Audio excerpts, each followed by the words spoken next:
దేశవ్యాప్తంగా ప్రజలు ఎదుర్కొంటున్న ప్రధాన సమస్యలేంటి, వాటికి పరిష్కారాలేంటి? ఈ అంశాలే ప్రధాన ఎజెండాగా కొత్త ఫ్రంట్ ప్రయత్నాలకు సానపెడుతున్నారు సీఎం కేసీఆర్. జాతీయ పార్టీలు విఫలమైన అంశాలు, దేశంలో మెజార్టీ ప్రజలు ఎదుర్కొంటున్న సమస్యల్ని థర్డ్ ఫ్రంట్ ఎజెండాలో చేర్చాలని భావిస్తున్నారాయన. కొన్ని రోజుల్లోనే కేసీఆర్ ఫ్రంట్ కు తుది రూపు వస్తుందని జెండా అజెండా నిర్ణయిస్తామంటున్నాయి పార్టీ శ్రేణులు. జాతీయ పార్టీలకు ప్రత్యామ్నాయ కూటమికి రంగు, రుచి, వాసన తీసుకొచ్చేందుకు ప్రయత్నాలు ప్రారంభించారు కేసీఆర్. ఇప్పటికే వివిధ వర్గాల ప్రతినిధులతో మాట్లాడిన ఆయన జాతీయ స్థాయిలో నాయకులతో చర్చిస్తున్నారు. దేశవ్యాప్తంగా ప్రాంతీయ పార్టీలకు ఆమోదయోగ్యంగా ఉండే ఉమ్మడి ఎజెండాను ఖరారు చేసే పనిలో ఉన్నారు కేసీఆర్. టీడీపీ బయటకు రావడంతో ఎన్డీఏ కూటమి బలహీనపడిందని, యూపీఏ కూటమి ఇప్పటికే చిన్నాభిన్నమైందంటున్నారు టీఆర్ఎస్ నేతలు. ఈరోజు నిజంగా చెప్పాలంటే భారతీయ జనతా పార్టీకి కానీ ఎన్డీఏ కానీ ఆ కూటమిలో ఎవరు మిగిలిలేదు. చంద్రబాబు నాయుడు బయటకు వచ్చేసిన తర్వాత, టీడీపీ బయటకు వచ్చేసిన తర్వాత, శివసేన ఆల్రెడీ వైదొలిగిన తర్వాత ఆ కూటమిలో ఎవరున్నారు అని చూసుకుంటే ఎవరు లేరు. బలహీనపడ్డ అకాలీదళ్ళు, బీజేపీ తప్ప ఎవరూ లేరు.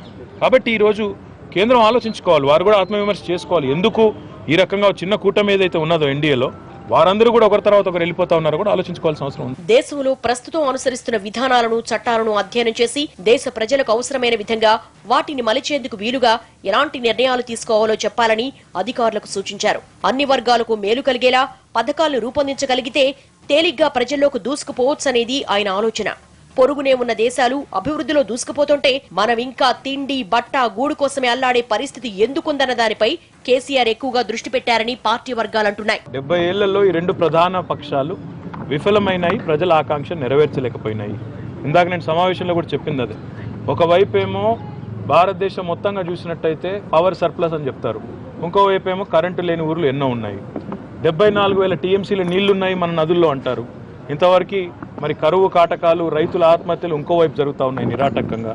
దాంతోపాటు అసలు ఢిల్లీలో కేంద్రీకృతమైన పెత్తనాలు, అధికారాల విషయంలో కూడా చర్చ జరగాల్సిన అవసరం విస్తృతంగా కూడా ఉన్నది. కేంద్ర రాష్ట్ర సంబంధాలపై కమిషన్లు, నిపుణులు సూచించిన సంస్కరణలు అమలు కావడం లేదన్నది కేసీఆర్ ఆరోపణ. సమాఖ్య వ్యవస్థకు విఘాతం కలిగించేలా కేంద్రం వ్యవహరిస్తోందని, తెలంగాణ ప్రభుత్వం అమలు చేసిన అనేక పథకాలు దేశానికి ఆదర్శంగా నిలిచాయని గుర్తు చేస్తున్నారు కేసీఆర్. రిజర్వేషన్ల కల్పన హక్కు రాష్ట్రాలకు ఇవ్వాలన్న అంశాన్ని జాతీయ స్థాయిలో ప్రాధాన్యత అంశంగా మార్చేందుకు ప్రయత్నిస్తున్నారు. దేశంలో తీసుకురావాల్సిన మార్పులు, సంస్కరణలు, చట్ట సవరణలు, రాజ్యాంగ సవరణలు తదితర అన్ని విషయాల్లో కూడా స్పష్టమైన ఎజెండా రూపుదిద్దుకోవాలనేది కేసీఆర్ ఆలోచన.